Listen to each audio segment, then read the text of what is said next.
प्यारे विद्यार्थियों, एक बार फिर से आपका अपने चैनल हिंदी ज्ञान पर स्वागत है। विद्यार्थियों, आज हम संचयन पाठ्यपुस्तक में संकलित पाठ पढ़ेंगे जिसका शीर्षक है स्मृति। स्मृति का अर्थ है याद, अर्थात जो बातें आपको भी आपके साथ हो चुकी हैं उसको याद करना, याद। ठीक है, तो बच्चा देखते हैं स्मृति पाठ। सबसे पहले लेखक परिचय। इस पाठ के लेखक श्री राम शर्मा हैं। अनोखी प्रतिभा से संपन्न पंडित श्री राम शर्मा का जन्म सन 1896 ईस्वी को हुआ। इन्होंने प्रारंभिक जीवन में अध्यापन का कार्य किया, बाद में राष्ट्र सेवा व साहित्य सेवा में जुट गए। इन्होंने शिकार साहित्य के द्वारा हिंदी के साहित्यिक क्षेत्र में नाम कमाया तथा गद्य की एक नई विधा रेखा चित्र का प्रारंभ किया। विशाल भारत के संपादक के रूप में संपादन के क्षेत्र में भी ख्याति अर्जित की। इनकी हृदय स्पर्शी रचनाएं पाठकों को मंत्र मुग्ध कर देती हैं। सन 1967 में इनका देहांत हो गया। शिकार, बोलती प्रतिमा, जंगल के बीच, सेवाग्राम की डायरी, सन 1942 के संस्मरण आदि इनकी प्रमुख रचनाएं हैं। तो आइए देखते हैं पाठ के बारे में। तो बच्चों, स्मृति पाठ में लेखक ने बाल्यावस्था की एक घटना का सजीव इस पाठ में लेखक ने बाल्यावस्था की एक घटना का सजीव चित्रांकन किया है। इस कहानी का घटनाक्रम इतनी रोमांचक शैली में लिखा गया है कि प्रत्येक क्षण परिस्थिति की गंभीरता और सामने आए खतरे का वर्णन पाठक के कौतूहल को आदि से अंत तक बनाए रखता है। बच्चों की सहज जिज्ञासा एवं क्रीड़ा कैसे कभी कभी उन्हें कठिन एवं जोखिमपूर्ण निर्णायक मोड़ पर ला खड़ा करती हैं, इसका बहुत ही सजीव वर्णन प्रस्तुत किया गया है। तो बच्चों, आइए पाठ की तरफ चलते हैं।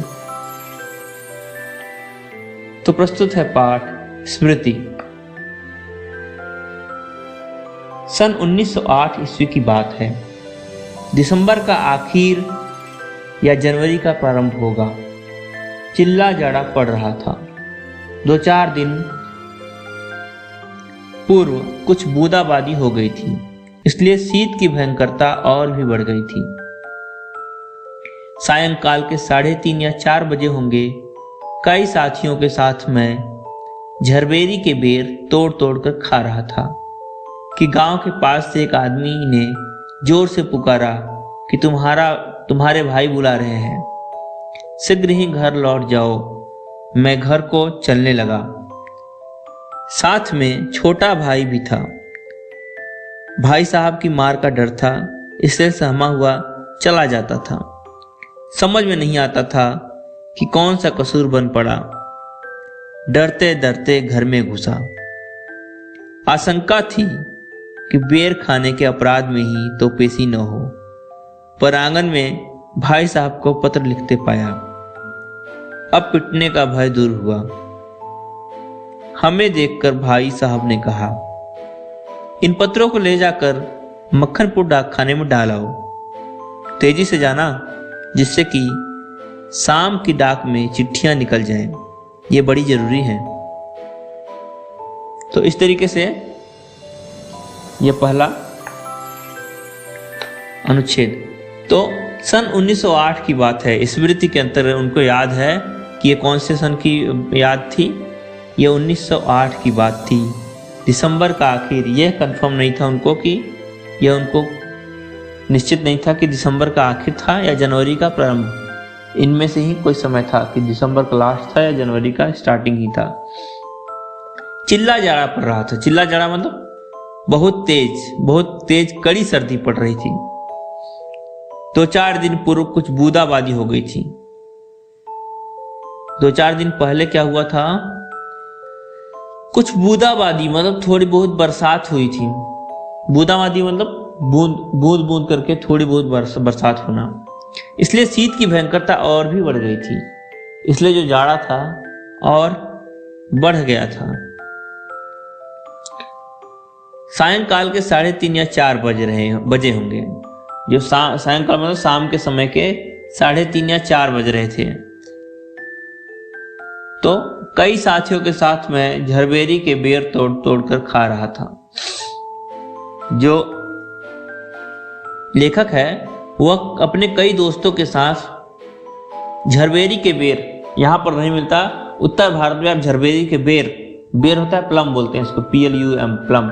तो झरबेरी के बेर जो होते हैं उनको तोड़ तोड़ करके लेखक खा रहा था।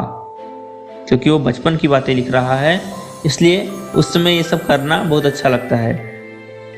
कि गांव के पास से एक आदमी ने जोर से पुकारा कि तुम्हारे भाई बुला रहे हैं। पास के गांव के पास में जो एक आदमी आ रहा था, उसने जोर से चिल्ला करके कहा कि तुम्हारे भाई बुला रहे हैं, जाओ, तुमको तुम्हारे भाई बुला रहे हैं, शीघ्र ही घर लौट जाओ। उस आदमी ने कहा कि जल्दी से, शीघ्र मतलब जल्दी से घर को लौट जाओ। मैं घर को चलने लगा। लेखक हड़बड़ी में उठा और वह घर को जाने लगा। साथ में छोटा भाई भी था। उसके साथ उसका छोटा भाई भी बेर खाने के लिए गया हुआ था, तो वो भी वापस चल दिया। भाई साहब की मार का डर था।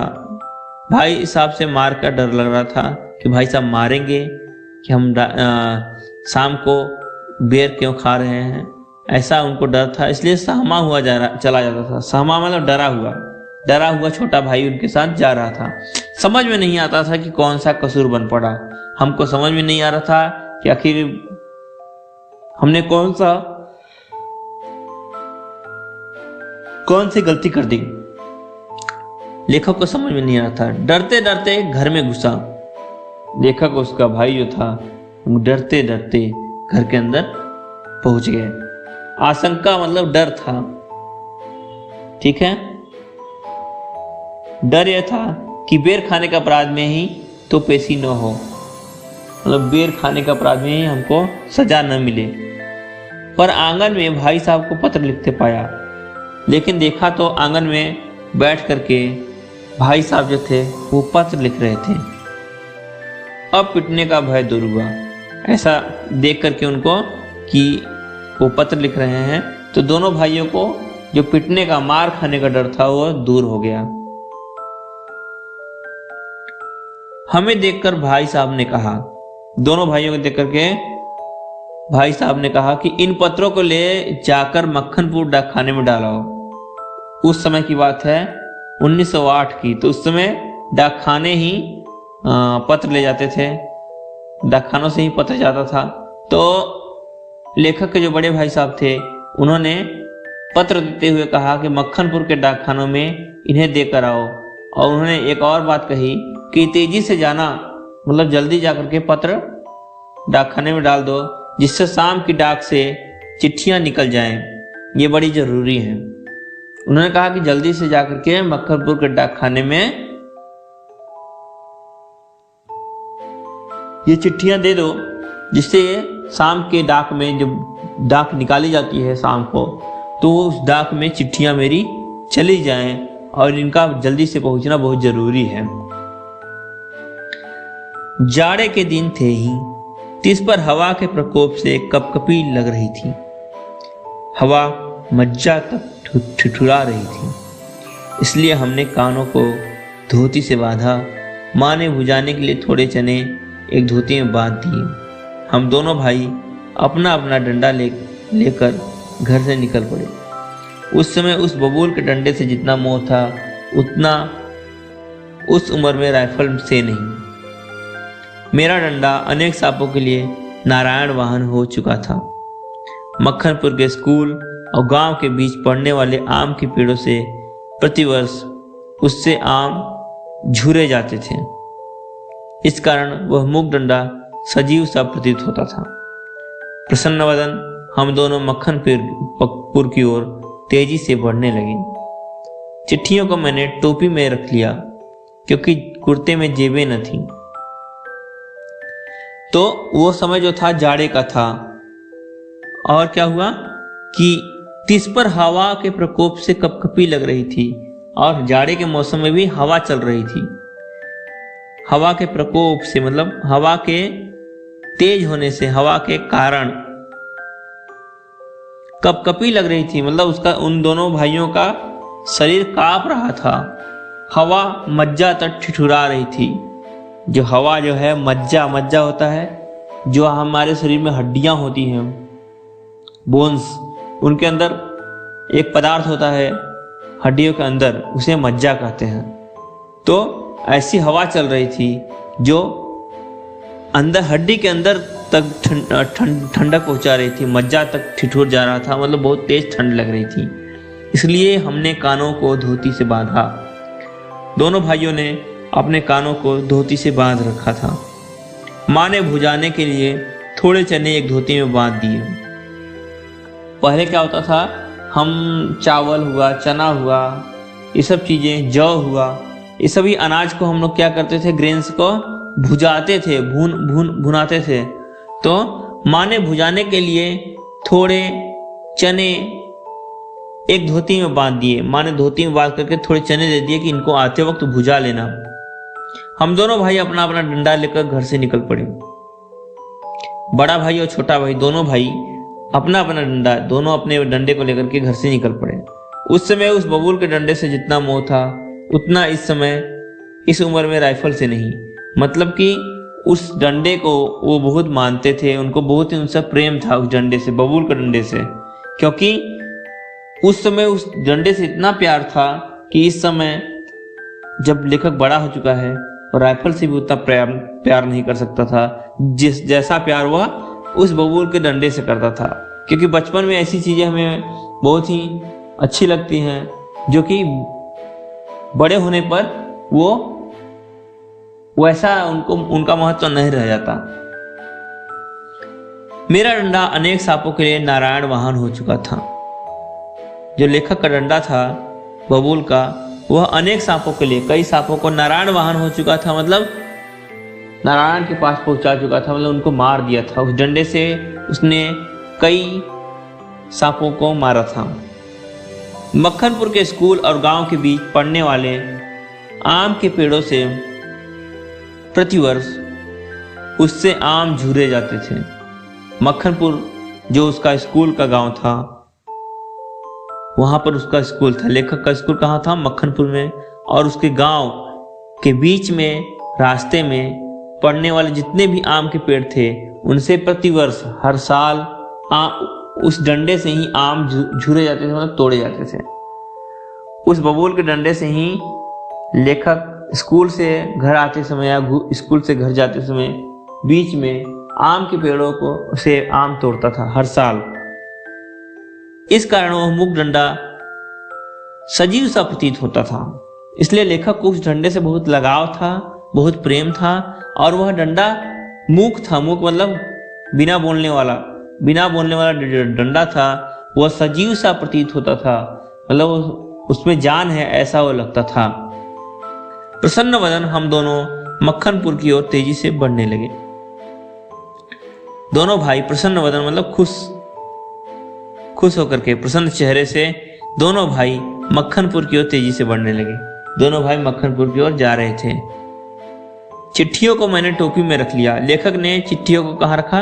टोपी में रख लिया। जो कैप लगाया था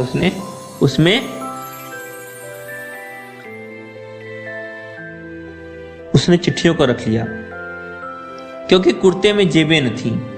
क्यों उसने टोपी में रखा? क्योंकि जो कुर्ता पहना था उसमें जेबें नहीं थी, पॉकेट नहीं था। हम दोनों उछलते कूदते एक ही सांस में गांव से 4 फरलांग दूर उस कुएं के पास आ गए, जिसमें एक अति भयंकर काला सांप पड़ा हुआ था। कुआं कच्चा था और 24 हाथ गहरा था। उसमें पानी न था। उसमें न जाने सांप कैसे गिर गया था। कारण कुछ भी हो, हमारा उसके कुएं में होने का ज्ञान केवल 2 महीने का था। बच्चे नटखट होते ही हैं। मक्खनपुर पढ़ने जाने वाली हमारी टोली पूरी बानर टोली थी। एक दिन हम लोग स्कूल से लौट रहे थे कि हमको कुएं में उझकने की सूझी। उझकना मतलब झांकने, देखना, कुएं में देखने की इन लोगों ने सोचा। उससे पहले सबसे पहले उझकने वाला मैं ही था। मतलब कुएं में देखने वाला, झांक कर देखने वाला सबसे पहले किसने देखा? लेखक ने देखा। कुएं में झांक कर एक ढेला फेंका। कुएं में देखते हुए उन्होंने एक ढेला मतलब एक पत्थर फेंका कि उसकी आवाज कैसी होती है। उन्होंने पत्थर फेंका कि कुएं में पड़ने के बाद कैसी आवाज बाहर आती है। उसके सुनने के बाद अपनी बोली की प्रतिध्वनि सुनने की इच्छा थी। कुएं में पत्थर फेंक करके सुनना था कि उसकी आवाज कैसी आती है। उसके बाद वो क्या करना चाहते थे? वह बोली सुनने के बाद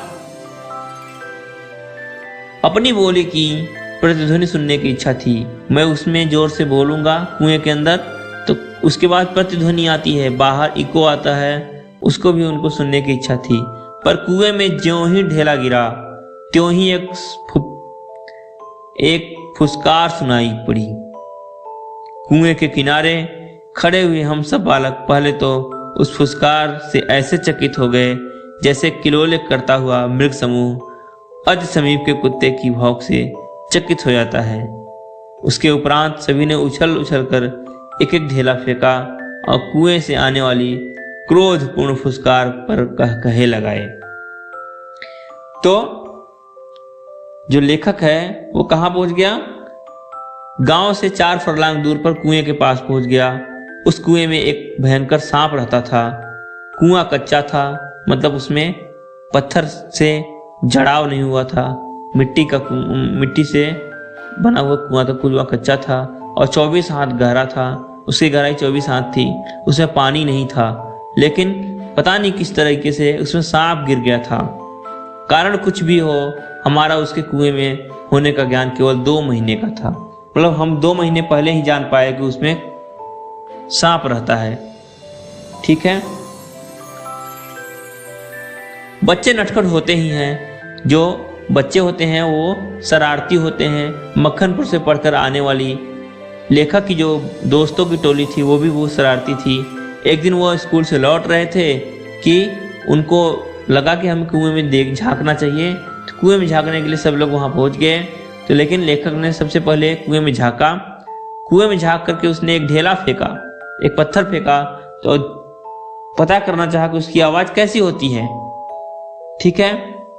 उसके बाद उसका विचार था कि वो अपनी बोली कुएं में बोलेगा, अपनी आवाज कुएं में निकालेगा और उसकी प्रतिध्वनि कैसी सुनाई देती है उसको सुनना था। लेकिन कुएं में ज्यों ही उसने पहले पत्थर फेंका तो ही उसको एक फुसकार सुनाई दी। मतलब जैसे ऐसे आवाज सुनाई दी। फुसकार मतलब यह आवाज सुनाई पड़ी, जैसे सांप फुफकारता है ना, उसकी आवाज सुनाई दी। सांप के जोर से फुफकारने की आवाज सुनाई दी। कुएं के किनारे खड़े हुए हम सब बालक पहले तो उस फुसकार से ऐसे चकित हो गए जैसे किलोले करता हुआ मृग समूह अति समीप के कुत्ते की भौंक से चकित हो जाता है। ठीक है। कुएं के किनारे सभी बच्चे जो खड़े थे वो बहुत ही आश्चर्यचकित हो गए। किस तरीके से? जैसे किलोले करता हुआ। किलोले मतलब खेलता हुआ। मृग समूह मतलब हिरन का जो समूह है, जो उनका ग्रुप है, वो क्या होता है, पास में ही समीप मतलब पास में खड़ा जो कुत्ता है वो अचानक भौंक दे तो क्या होता है, वो सभी आश्चर्यचकित हो जाते हैं। उसी तरीके से उस सर्प की फुफकार से सभी बच्चे आश्चर्यचकित हो गए, कुछ डर भी गए। उसके उपरांत क्या हुआ, सभी ने उछल उछल कर एक एक ढेला फेंका। उसके बाद बच्चों क्या हुआ कि सबने उस कुएं में एक एक पत्थर फेंका और कुएं से आने वाली क्रोधपूर्ण फुसकार पर कहकहे लगाए। कहकहे लगाना मतलब हंसना जोर जोर से। जब भी एक पत्थर फेंका जाता तो अंदर से कुएं की सर्प की फुफकार सुनाई पड़ती थी। तो सब लोग सभी बच्चे उस क्रोधपूर्ण फुफकार पर कहे लगा रहे थे। उसकी आवाज सुनकर के बच्चों को आनंद आ रहा था, बच्चे हंस रहे थे। तो बच्चों, आज की कक्षा में इतना ही। मिलेंगे अगली कक्षा में। आखिर क्या हुआ? बहुत ही रोमांचक पाठ है, बहुत ही अच्छा पाठ है। आपको यह कहानी बहुत ही अच्छी लगेगी, क्योंकि इसमें ऐसी घटना के बारे में बात किया गया है जो आपको पूरे कक्षा में हमेशा जीवंत बनाए रखेगा। हमेशा आप ध्यानपूर्वक सुनेंगे। ऐसी इंटरेस्टिंग कहानी है इसमें, बहुत ही रोचक कहानी है। मिलेंगे अगली कक्षा में बच्चों। तब तक के लिए बहुत बहुत धन्यवाद।